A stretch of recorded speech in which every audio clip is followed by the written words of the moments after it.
Okay, so are you ready to dive in? Absolutely. Let's do it. Today we're tackling Rich Dad, Poor Dad by Robert Kiyosaki. Yeah, one of the most well-known personal finance books out there. Right. And we're going to zoom in on that very first lesson, the one that kind of sets the stage for the whole thing. The rich don't work for money. Exactly. And I think that title alone is enough to get people either really excited or kind of turned off. Yeah, it can sound a bit provocative, right? It does. But I think it's about challenging those traditional ideas we have about wealth. It's not about being lazy or avoiding work. Yeah, it's more about shifting your perspective, rethinking how you view money and how you can make it work for you. Exactly.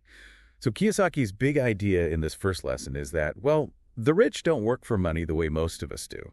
Right. They don't trade their time for a paycheck and call it a day. They build systems where their money generates more money. Okay, so how do they actually do that? It all comes down to this key concept: assets versus liabilities. Right, that's like the foundation of his whole philosophy, isn't it? Absolutely. And it's something we can all apply to our own lives, no matter where we are financially. An asset is anything that puts money in your pocket. Okay, so like a rental property, right, that generates income. Exactly. Or a business that's profitable, dividends from stocks, royalties from a book you wrote. Ah, so it's not just about having stuff, it's about having stuff that makes money for you. Right. And then there's the flip side, liabilities. Those are things that take money out of your pocket. Like car payments, credit card debt. Exactly. That new phone you just had to have. Even that big fancy house if it's draining your bank account every month with a huge mortgage. So it's about looking at everything you own through this lens. Does it make you money or does it cost you money? Yep. And, that's where things can get a little tricky because sometimes the line between asset and liability can be blurry. Right. Like what about something like, I don't know, a guitar? A guitar. Okay. So is it just for fun, something you enjoy in your free time? Well, yeah. I mean, I'd love to be a rock star, but... Yeah. Fair enough. In that case, it's probably more of a liability. It's not generating income. And it might even cost you money for strings, repairs. True. But what if you were giving lessons or playing gigs? Then it starts to look more like an asset because it's helping you generate income. So it's not just about what you own. It's about how you use each. Okay, that makes sense. So it's all about putting those assets to work. Right. And Kiyosaki takes it a step further. He argues that assets aren't just physical things. Your skills and knowledge can be assets too. Oh, yeah. He talks a lot about that, like your education, your ability to solve problems. Exactly. Let's say you're really good at graphic design. That's a valuable skill. You could freelance, start your own business, even teach others. Right. So it's about leveraging those skills to generate income, just like you would with a rental property or a business. Precisely. And he even talks about your network being an asset. The right connections can open doors to opportunities and ultimately more income. Yeah, those relationships can be really valuable.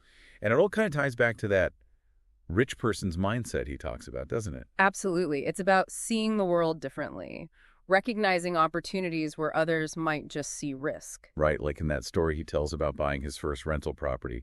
He wasn't exactly rolling in dough at the time, but he saw the potential and went for it. And that's a great example of how this mindset plays out in real life.